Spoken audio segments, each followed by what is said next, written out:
Hello everyone, what's up? Long time no see. In this video I'm going to show you how to apply decals to your models step by step using Tamiya Mark Fit Strong. With these two Horus Heresy dreadnoughts of mine as an example, we'll look at the basics of decal application first, then at how to weather your decals, and finally we'll see how to deal with particularly difficult ones like very big Forgeworld transfers. Towards the end of the video I will also discuss some of the most typical questions I get and my top tips regarding decals. Have you always struggled with making your decals blend in with the rest of the model? Or perhaps you're looking for ways to make them look truly worn out? Either way, this video is for you.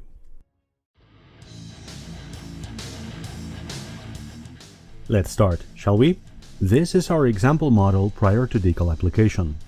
This Death Guard dreadnought has been base coated, it has been chipped, and it has been gloss varnished.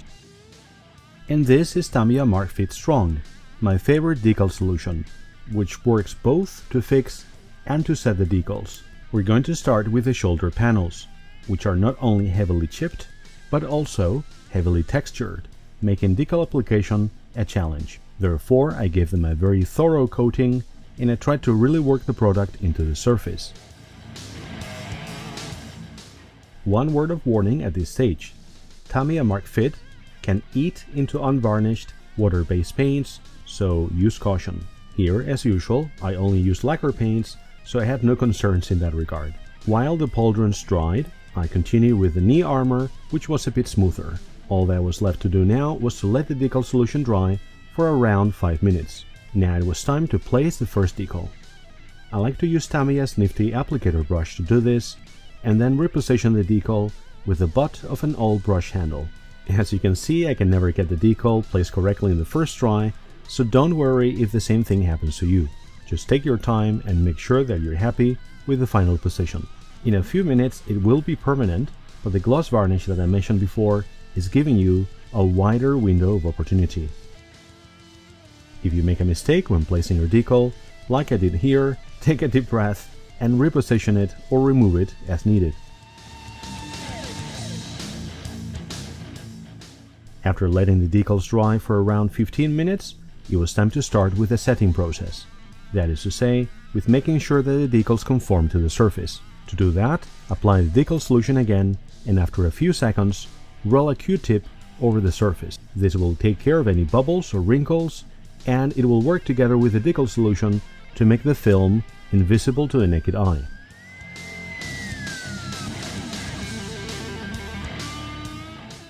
And now for a cautionary tale. If you apply too much force, it is possible to break some of the more fragile decals. Watch for it. There you go. In this case though, I wasn't overly concerned.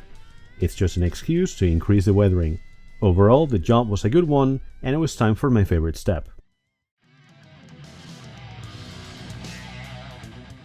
What am I doing with those tweezers, do you ask? Have I gone completely crazy? Well, what I'm doing here is using what I call mechanical weathering. So instead of painting fake chips or scratches with either a brush or a sponge, I'm creating actual ones by damaging both the decal and the top coat of paint. If done correctly, this will expose your chipping layer. If you go too far, it'll expose gray plastic. So as you can see, I'm creating some small incisions, but also a larger and really striking diagonal scratch.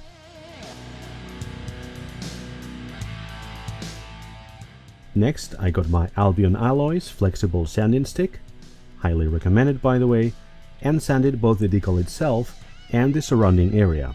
This will create additional mechanical weathering, and it'll help blend the decal in, making the overall effect much more realistic. Once I was happy with the result, I coated the entire area with Mark Fit Strong, sealing everything in. Let's now have a look at the right knee panel, where I had a tear in the decal before. Undeterred by that accident, I created multiple incisions with the tweezers in order to give the impression that this area was particularly worn out.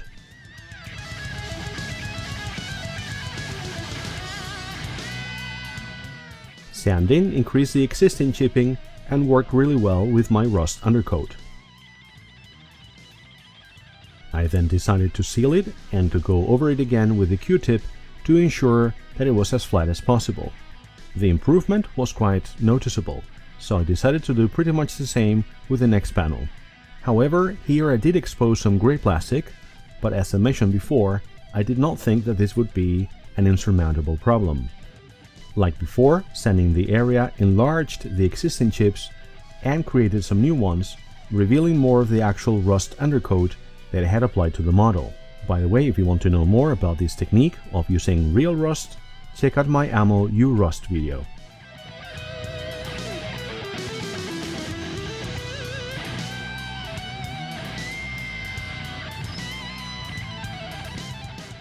With all 4 decals applied and weathered, I was happy with the results and ready for the next weathering stages.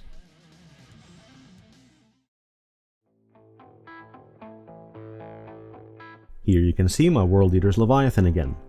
It looks great now, if I may say so myself, but that huge decal on the upper part of the body was by far the most difficult transfer I've ever applied. So let's have a look at how. This is what the model looked like before decal application.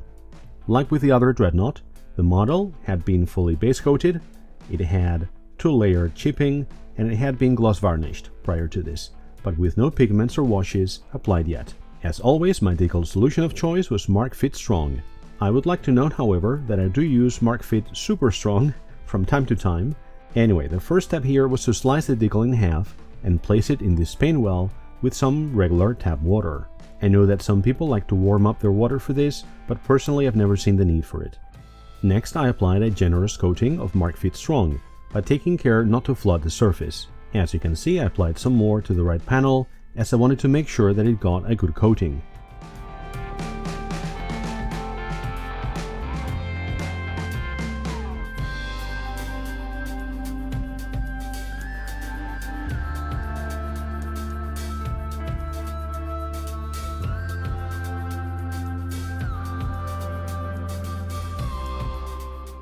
This product evaporates very quickly, so after 5 minutes, I took the right half of the decal with my applicator brush and tried my best to place it correctly on the receiving surface.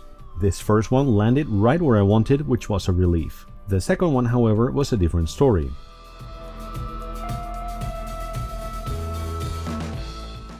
It wasn't aligned with the first one, so I tried to move it into place with the tweezers, which is a bit risky. Trying to avoid any tears, and maybe tears, I switched to a brush and tried to be really gentle, but this proved quite difficult and resulted in wrinkles. There was no point in obsessing over this flaw now, so just made sure that the decal was correctly placed, and I hoped to fix the wrinkles later. After letting the decals dry for a few more minutes, it was time to ensure that both of them conformed to the surface. The combination of panel edges, rivets, and deep panel lines at play here already made this a challenge. But the wrinkles on the left decal, or the left half of the decal if you like, were the biggest problem. I decided to tackle the right panel first, with really good results.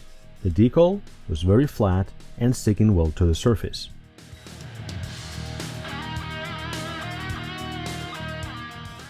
On the left side, however, things were not as simple.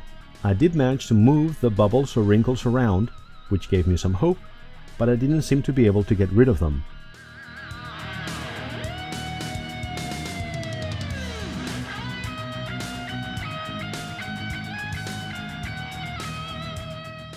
After applying some more decal solution, however, things started to improve, until eventually the wrinkling was almost imperceptible. Now it was time for something I had never done before, cutting along those panel lines. With my trusty Tamiya knife, I started going over the lines to make the decals blend into their surroundings. I quickly realized that this was the right decision, as the difference in realism was like night and day.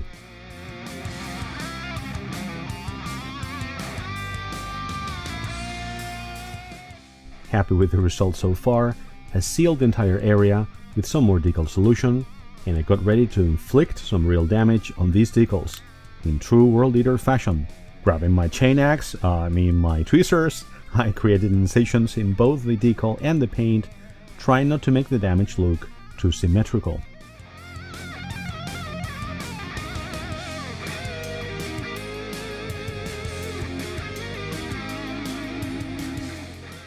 Next, I used a flat sanding stick to create more mechanical weathering, with some good results.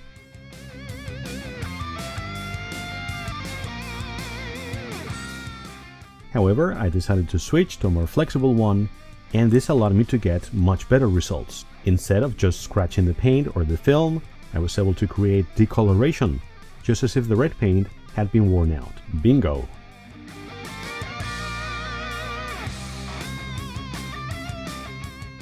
Really excited by this, I then moved on to the left side, where I was able to get a really striking effect.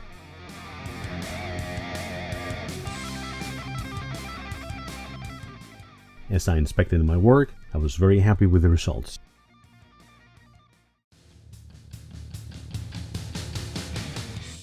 Now, as I said at the beginning, I would also like to take this opportunity to address some of the questions about decals which I keep seeing every week. But before that, a disclaimer of sorts.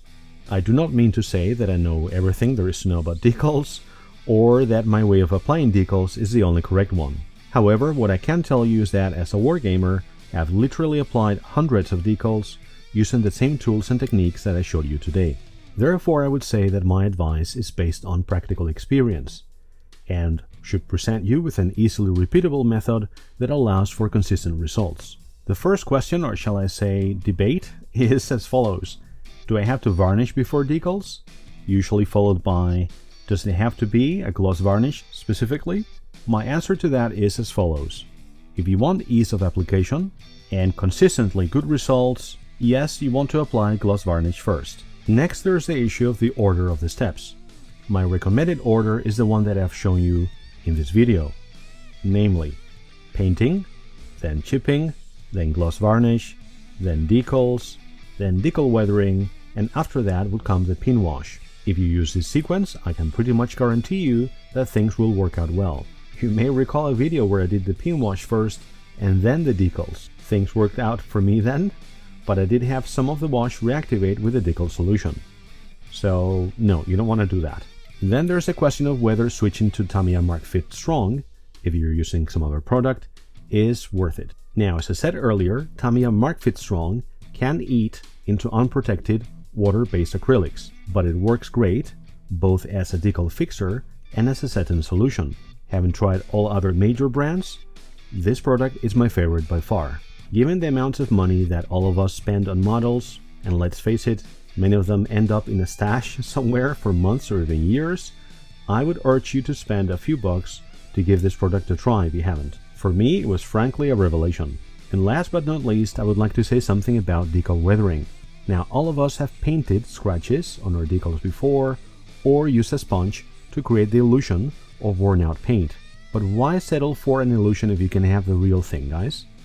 For me, there was no going back after I tried sanding decals. At first it'll seem crazy, but trust me, the difference in realism is huge. And it's utterly liberating to be so careless with your models. For me, it's a lot of fun. Anyways, that is about enough pontificating for one day. Before I let you go, I would like to thank all of my YouTube members. Your generous support, guys, keeps me stocked with consumables like Tamiya Mark Fit Strong, and it means a lot to me.